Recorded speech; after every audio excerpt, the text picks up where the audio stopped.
Docteur Morgasama, bonjour. Oui, bonjour. Alors, on est à seulement quelques jours de la Tabaski. On constate beaucoup de gaspillage à l'occasion des fêtes. Quel impact cela peut avoir économiquement? C'est une fête qu'on doit analyser à plusieurs niveaux. Sur le plan économique, certes, sur le plan religieux, mais aussi sur le plan purement social. Voilà.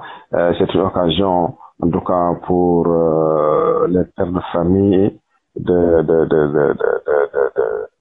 penser pour faire du plaisir à leur progéniture. Et moi, je pense que lorsque les gens travaillent aussi, en réalité, voilà, c'est pour leur satisfaction. C'est ça la vérité. Lorsqu'on travaille, c'est vraiment pour chercher à se faire du plaisir avec les membres de sa famille. Voilà, maintenant, on va constater qu'il y a des dépenses prioritaires à assurer pendant cette fête-là.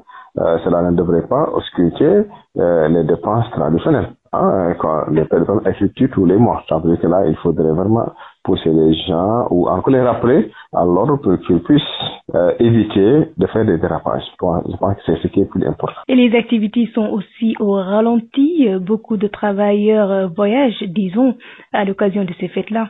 Effectivement. C'est pourquoi je disais tout à l'heure que si on veut l'analyser sans pour autant tenir compte de l'aspect religieux et surtout social, voilà, ça posera toujours problème.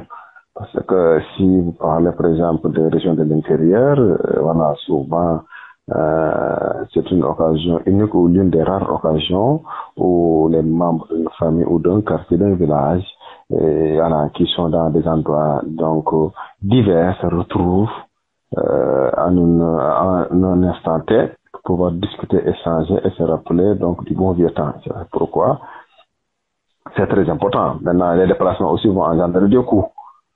Le coût du transport, les dépenses à effectuer sur place, mais aussi le fait d'arrêter le travail pour quelques jours.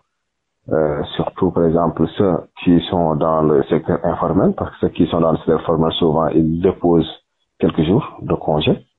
Voilà, mais pour ceux qui sont dans l'informel, qui ne dépendent que de leurs activités, ils sont obligés de suspendre leurs activités pendant quelques jours pour aller se rapprocher de la famille et célébrer la fête ensemble. Je pense que ça fait partie aussi, voilà, de la vie. Alors, le secteur de l'élevage aussi contribue fortement à l'économie sénégalaise, on peut dire. Oui, si on parle de la fête de la Tabaski, on pense plus au secteur de l'élevage parce que vraiment l'élément clé, pour ne pas dire, voilà, c'est sacrifice que les gens doivent faire le jour-ci, à savoir de faire d'immoler donc un mouton.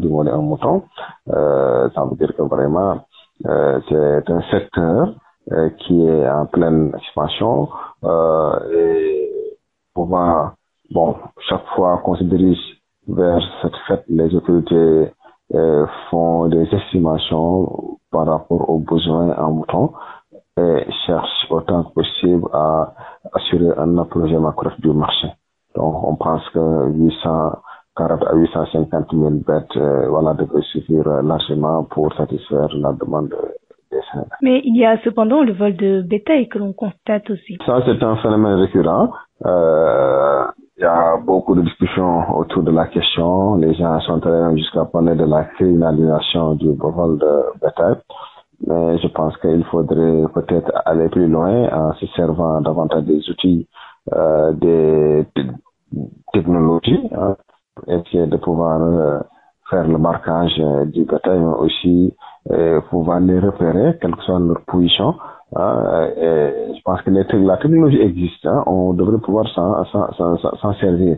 Parce que parler de criminalisation du vol de bétail, parfois ça paraît aller trop loin pour moi.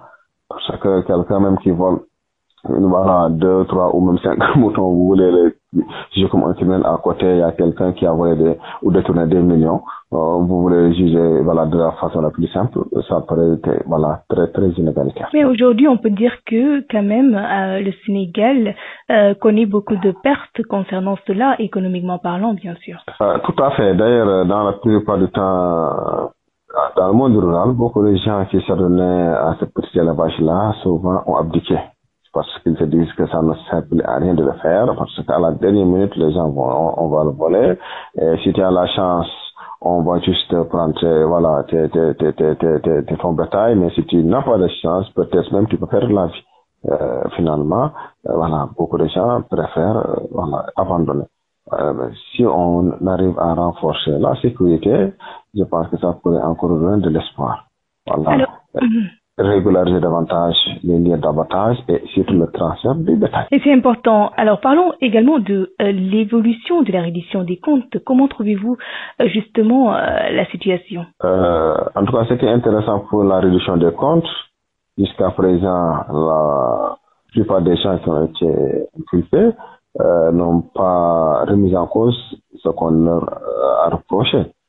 Certains même ont cherché à juste une partie, d'autres accepter et ont déposé sur la table une caution, pour bénéficier d'une liberté provisoire, c'est-à-dire être placé sous contrôle judiciaire.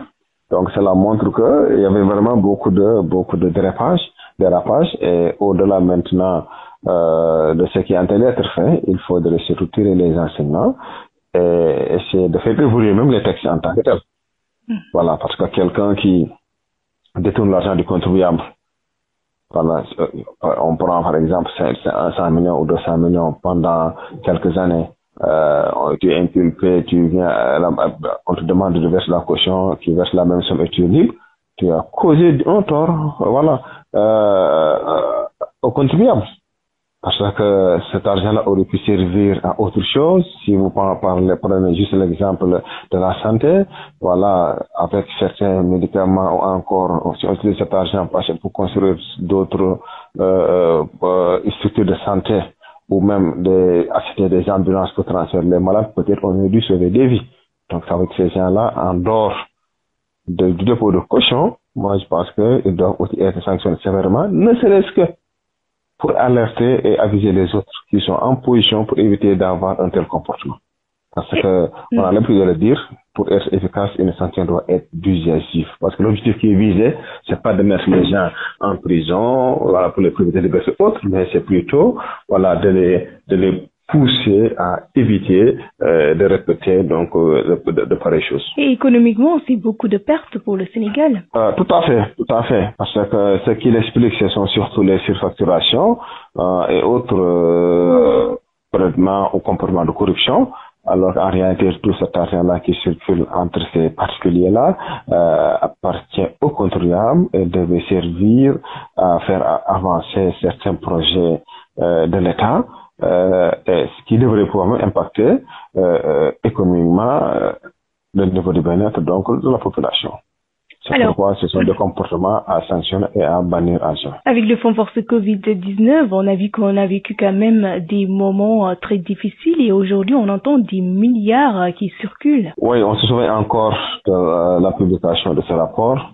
Les informations divulguées à l'époque avaient choqué tous les Sénégalais, donc tous nos compatriotes, parce qu'ils ne pouvaient pas imaginer qu'en pleine période de Covid, où les gens faisaient énormément de sacrifices, que d'autres pouvaient se permettre de jouer avec l'argent du contribuable, de détourner cet argent-là pour l'usage personnel, au lieu de penser plutôt à sauver des vies. Donc, raison pour laquelle aujourd'hui on note quand même plusieurs arrestations. Effectivement, ce sont même des arrestations qui devaient être faites depuis longtemps.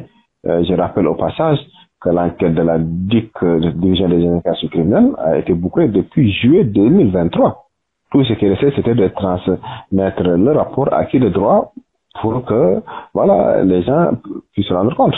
Malheureusement, avec l'ancien régime, on n'a pas voulu faire bouger les choses. C'est malheureux, vraiment c'est malheureux.